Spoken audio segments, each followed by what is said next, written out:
Bonjour à toutes et à tous.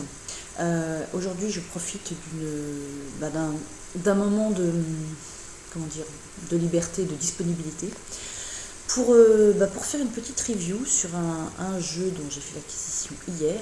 Apparemment, il est sorti ce mois-ci, donc il vient juste de sortir. C'est la version française du Gilded Reverie de Shiro Marchetti. Donc c'est les Rêves Enchantés de Lenormand. Donc c'est la version expanded, ce qu'ils appelaient l'expanded, donc c'est l'étendue, donc avec les 47 cartes. Je l'ai acheté donc hier dans le centre commercial de mon Leclerc. On peut le trouver n'importe où. Il est à 18 €. En plus, certaines librairies pratiquent les moins 5%, donc moi il m'est revenu à 17,10 € pour information. Donc c'est un petit boîtier, il n'est pas bien grand, avec le côté aimanté, donc comme celui d'origine, dans lequel vous trouvez un petit livret. Voilà, le petit livret avec le chien. Enfin, c'est un chiot, trop mignon. Et nos 47 cartes. Donc les cartes sont de cette taille-ci. Alors par rapport à un Lenormand, voilà. Par rapport à celui-ci, vous voyez, le jeu est carrément prendre une carte. Une carte, il est voilà, un peu plus grand, un peu plus large, voilà, qu'une taille poker traditionnelle.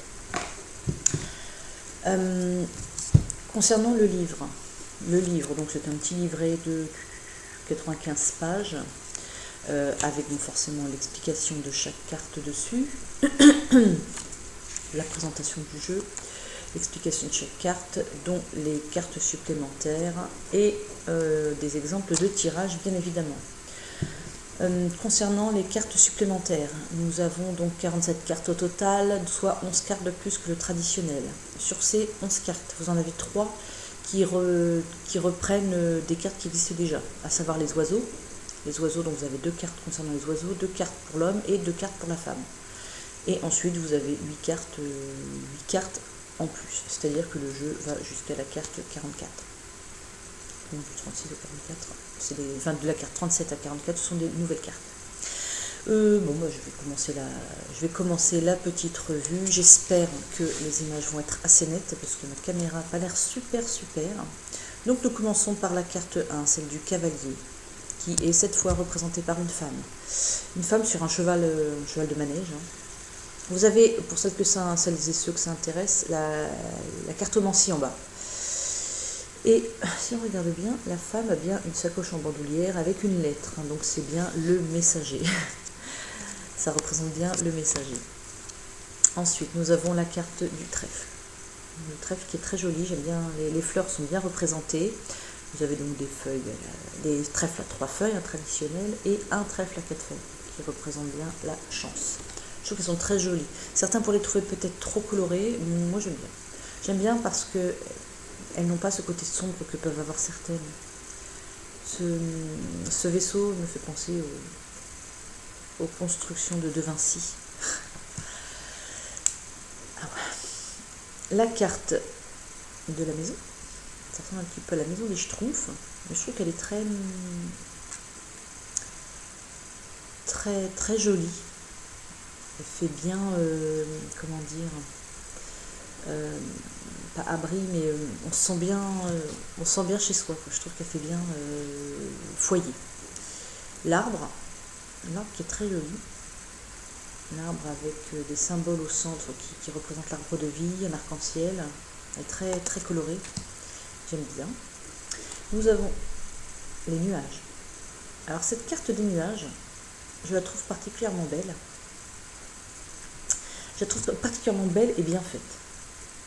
Parce que, comparée à celle-ci qui vient du jeu que je vous ai montré tout à l'heure, là, de Cartamundi, avec le petit quatrain. Alors je ne sais pas si vous voyez où est le nuage. Il est en plein milieu, la carte est très claire. On voit plus la mer et les rochers en fait que le nuage. Si on n'a pas le nom dessus, c'est difficile de deviner que c'est le nuage. Donc là, il y a le petit quatrain qui dit: le côté du nuage prédit obstacle, orage, mais côté éclairci parle d'heureuse vie. Voilà. Honnêtement là-dessus, dites-moi où est le côté nuage, où est le côté éclairci. Le ciel est hyper clair, le nuage on le voit à peine. Je trouve que, enfin je trouve nulle cette carte. Celle-ci on voit bien, voilà, le côté nuage, le côté éclairci, avec le soleil et tout. Voilà, je trouve qu'elle est claire. Et puis on voit bien que ce sont des nuages.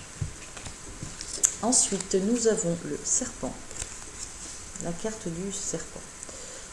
Voilà, dans le jardin d'Éden, on suppose, avec les pommes, le symbole de la trahison. Ici, nous avons le cercueil qui est un sarcophage. Alors certains pourront ne pas apprécier cette référence à la culture égyptienne. Pour ma part, ça ne me dérange pas, puisque il y a bien cette idée de vie après la mort, ou de passage vers quelque chose d'autre. Donc sans que ce soit la mort au sens physique du terme, au sens premier du terme, on a bien cette notion de renouveau, de fin d'un cycle et début d'un autre. Nous avons le bouquet, un bouquet très coloré. Ensuite la 10, la faux. La faux qui, avec ce soleil, n'est pas aussi négatif, enfin ne semble pas aussi négatif que certaines. Après, le fait de couper ou quoi que ce soit, même couper les ponts, quoi, ça peut ne pas être mauvais non plus. La verge. Je sais pas si on la voit très bien. En plus, j'ai un reflet, je sais pas d'où il vient parce qu'il fait un temps pourri dehors. C'est gris de chez gris. Et je sais pas, c'est vachement lumineux. Je trouve que pour la visibilité. Out! Je me suis coincée les cervicales et ça me fait mal. Pour la visibilité des cartes, c'est pas terrible. Donc voilà la carte des oiseaux. Donc la première, la traditionnelle, je dirais, avec voilà, les petits oiseaux, celui-ci qui montre bien l'agitation, les pépiments, enfin voilà, c'est les petits bavardages, les pia-pia-pia, voilà, c'est tout à fait ça, c'est les pia-pia-pia. Et nous avons une deuxième carte des oiseaux. Attendez, j'ai fait une mauvaise manip et j'ai bidouillé. Non, c'est bon. La deuxième carte des oiseaux, qui est celle-ci. Alors celle-ci, en plus elle est la nuit, ce sont des rapaces, des chouettes. Où vous avez le choix entre choisir l'une des deux pour faire la carte des oiseaux, ou vous avez le choix de les utiliser aussi toutes les deux. Sachant que celle-ci peut avoir, avec la chouette qui est quand même un symbole de sagesse, si celle-ci peut parler de ragots, de potins, de bavardage sans grand intérêt, celle-ci pourrait représenter la parole sage, les conseils à suivre. Donc pour moi, elles n'ont pas la même connotation, ces deux cartes. Donc je pense qu'elles se complètent bien. Mais ce n'est que mon humble avis. Ensuite, la 13, l'enfant. L'enfant avec, devant, on voit des jouets, le château, ça fait rêverie, ça fait vraiment innocence, quoi. Et puis le visage angélique du petit, ou de la petite. En plus, ce qui est bien, c'est qu'on ne voit pas. Voilà. Il n'y a pas de sexe particulier à cet enfant, ça peut être aussi bien un garçon qu'une fille, donc je trouve que c'est très bien. Et voilà, elle représente bien l'innocence, les rêveries. Le renard, je trouve très belle cette carte du renard. En fait, il y en a beaucoup que je trouve très belle. Je l'aime beaucoup parce que elle ne représente pas forcément le renard comme un être malfaisant. Voilà, il est là, bon ok, il est près d'un poulailler, il est méfiant. Mais après, s'il va dans un poulailler, c'est pas pour faire souffrir non plus, c'est pour se nourrir. Hein. C'est un animal qui est quand même très protecteur envers sa famille. Donc, j'arrive difficilement à lui trouver une connotation négative à ce renard. Et je la trouve très jolie. J'aime bien les couleurs de ces cartes, qui me rappellent un petit peu, pour certaines, l'univers des Martines, les livres Martine. Je trouve que les couleurs sont magnifiques. L'ours, donc la 15, l'ours, je vais pas dire que je n'aime pas, parce que j'aime bien les ours polaires, hein, mais c'est vrai qu'on est plus habitué à un ours brun. Mais après, bon, un ours est un ours, hein, il symbolise tout de même la force. Après, moi j'ai toujours eu du mal à associer il y a certaines associations dans le normand que je ne comprends pas. Pourquoi on associe l'ours aux finances, à l'argent, Après, c'est peut-être un. Voilà, je sais pas pourquoi c'est associé comme ça. C'est vrai que moi, je vois un ours, je pense plus au côté bougon, ours mal léché, ou à la force. Mais pourquoi l'argent, je ne sais pas. Bref, voilà. Ours polaire ou ours brun, je vois pas trop. Voilà. Ça me gêne pas plus que ça. L'étoile. Alors l'étoile qui ressemble un petit peu aussi à une boussole. Bah, en même temps, ce qui est normal, puisque c'est aussi l'étoile du berger, le guide, la protection. Je trouve qu'elle représente bien tout ça, cette carte. Les cigognes. Les cigognes, alors c'est marrant parce qu'on dirait qu'elles sont en train de construire leur nid, et comme souvent ça représente le changement ou le déménagement, c'est plutôt bien fait. Une de mes préférées, le chien. Je la trouve trop jolie celle-ci. Il est trop mignon. Puis il a vraiment une belle bouille. Trop mignon. La tour. Alors cette carte de la tour, je la trouve belle aussi. Elle fait penser un petit peu au château des contes de fées. Mais elle paraît moins négative aussi que les tours traditionnelles qu'on peut trouver dans les autres jeux, là, les tours crénelées, les châteaux forts. Et puis elle est haute, je la trouve très belle. C'est une autre de mes cartes préférées, celle-ci, le jardin. Celle-ci, je la trouve vraiment magnifique parce que ça fait serre, ça fait jardin botanique. Donc il y a la fontaine, ça fait lieu public. Elle ne perd pas cette notion de lieu public, mais je la trouve vraiment très jolie. Celle-ci aussi qui est très belle, la montagne, enfin le mont. Le mont, la montagne, on a un cerf en bas. Mais cette montagne fait bien, voilà, obstacle. Elle fait bien, voilà, elle représente bien l'obstacle. Mais ce côté lumineux au-dessus ne donne pas non plus de connotation négative. Il nous fait comprendre qu'on peut s'en sortir malgré tout. Celle-ci, au début, je voyais pas du tout ce qu'elle représentait. Je me disais, ouais, c'était quoi la 22 déjà? Ce sont généralement les sentiers, les chemins, ou le chemin. Ou les croisements, où ça représente le choix, un choix à faire. D'ailleurs, elle ne s'appelle pas chemin ou quoi que ce soit, cette carte-ci dans ce jeu-là s'appelle le choix. Alors au début, je me disais, ouais, enfin l'escalier avec deux trucs, ok, on arrive au même étage, quoi. Mais c'est vrai qu'il y a deux portes distinctes. Il y en a une qui est ensoleillée, l'autre qui n'est pas vraiment portée sur le mauvais temps, je ne sais pas si on arrive à les voir. Mais elle est plus... c'est un ciel bleu avec des nuages, l'autre c'est un soleil, certainement un soleil couchant, d'ailleurs une lumière de soleil couchant, mais ce sont deux paysages différents. Voilà, donc même si c'est un seul escalier au début, les deux chemins ensuite mènent à deux endroits différents. Donc effectivement, il y a bien un choix à faire. Nous avons les petites souris qui sont très mini, mais qui sont bien en train de manger, de vider tout le garde-manger. Donc ils mettaient les pommes, le fromage et elles bouffent tout, quoi. Donc il y a bien la notion de grignotage. Le cœur avec les signes qui font en plus un cœur au-dessus du cœur. L'anneau. Le livre. Un style très steampunk.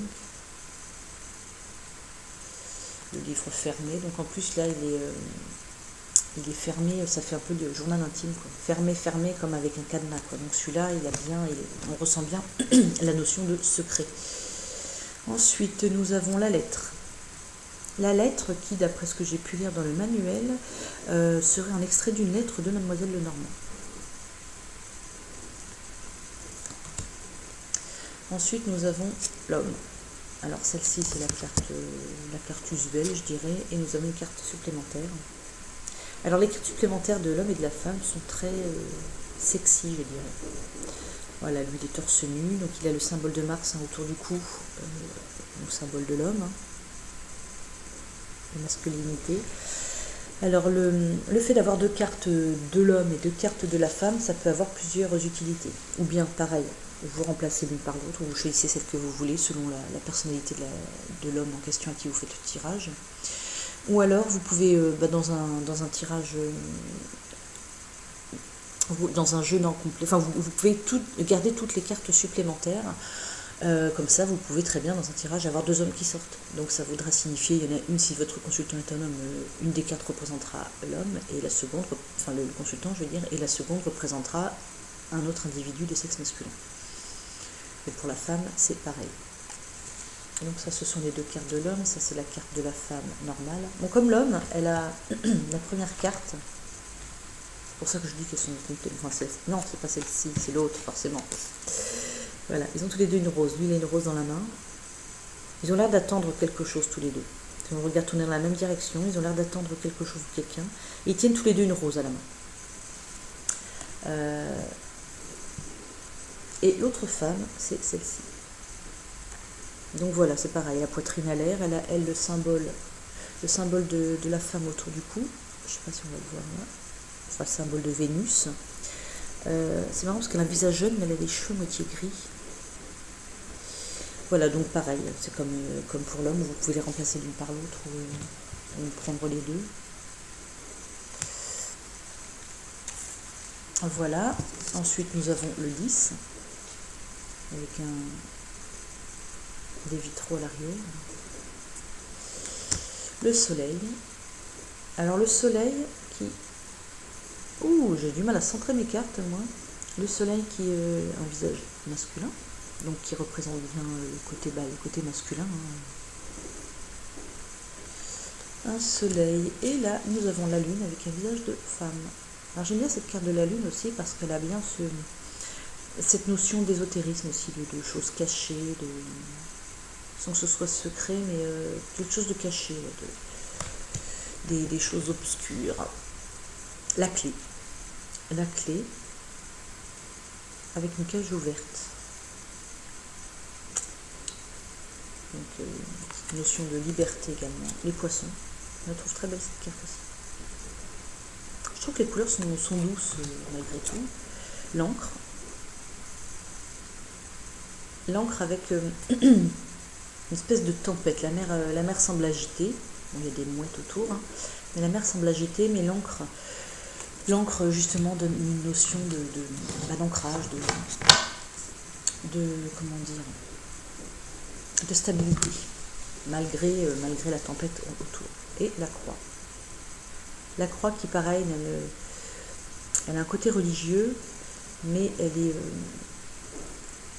est moins anxiogène, enfin je ne sais pas trop quel terme employer, mais elle me paraît moins négative que dans certains jeux. Ensuite, nous allons donc arriver aux 8 cartes supplémentaires. Donc nous avons une horloge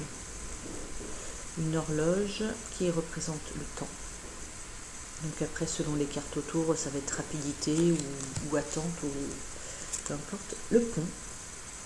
Le pont qui, lui, signifie le franchissement d'obstacles.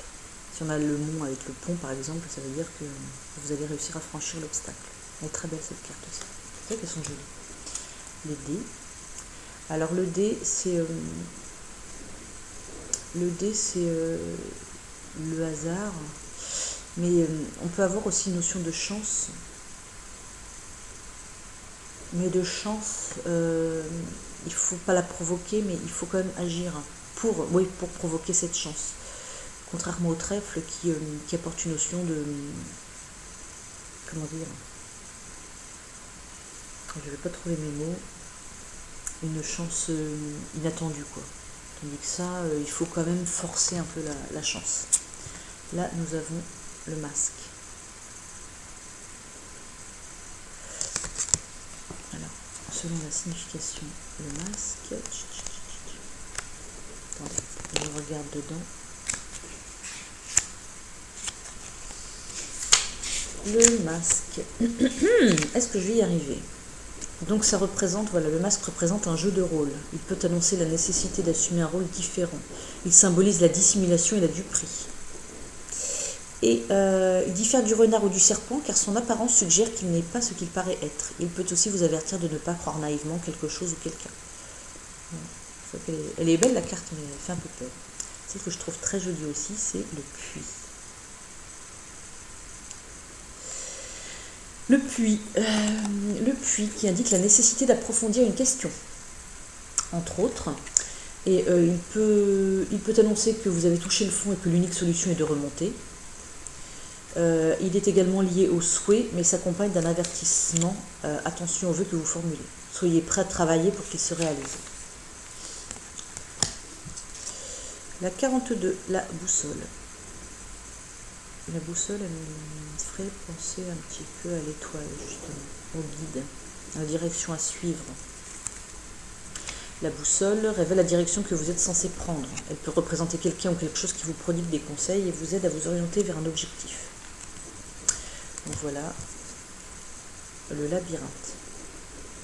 Après, ce ne sont pas forcément des cartes très positives non plus. Le labyrinthe, elle représente, elle indique que vous vous frayez un chemin à travers un flot d'événements confus, souvent en tâtonnant. Vous souhaitez atteindre des objectifs et des destinations, mais la tâche peut s'avérer plus difficile que prévu. Parce qu'en fait, voilà, elle suggère de revenir sur ses pas et d'emprunter un nouvel itinéraire. Donc, en gros, et je vous montre le dos, ça va. En gros, on peut atteindre son but, mais ça risque d'être long et il risque d'y avoir des détours, des retours en arrière, des reculés pour mieux sauter. Enfin, ça va pas être fait facilement, quoi. Et la dernière, c'est la loupe. La loupe qui conseille aussi d'examiner, d'étudier le problème qui vous intéresse avec plus d'attention, de se concentrer, d'analyser, voilà. Donc voilà la dernière carte. Alors ce qui est, je sais pas si on peut remarquer d'ici là, elle est posée sur une carte de ce jeu-ci en fait. Elle est posée sur une carte de ce jeu-ci. Das Spiel der Hoffnung, le jeu de l'espoir. Mais si je peux voir bien, je ne saurais même pas. Parce que c'est marrant, c'est la carte de la dame. Je vais essayer de la retrouver, la carte de la dame, voir si ça. Bon, c'est un petit truc en plus. Je trouve très beau. Oui, c'est bien ça. C'est bien ça. En fait, je ne sais pas si on peut bien le voir là-dessus. Donc c'est bien la robe de la dame là qu'on voit en bas. Et ça, c'est cette case là-haut. La carte de la dame est là. Et en fait, ce que la loupe regarde, c'est ce qui descend là-haut. Voilà, donc en fait, elle conseille de regarder en détail, de regarder de plus près, certains détails. J'ai un petit peu de mal. Le temps d'aller manger. Voilà. Donc, je trouve que pour le prix, écoutez, il est pas mal du tout. En plus, il a l'air d'être de très bonne qualité. Et puis, j'ai hâte de faire un tirage avec, parce que j'ai voulu l'emmener hier soir et puis je l'ai oublié. Donc voilà, je pense avoir fait le tour. N'hésitez pas à poser des questions dans la barre, dans les commentaires. Et puis c'est tout. Alors je vous souhaite une bonne journée, prenez soin de vous et j'espère que votre journée sera plus ensoleillée que la mienne. Au revoir.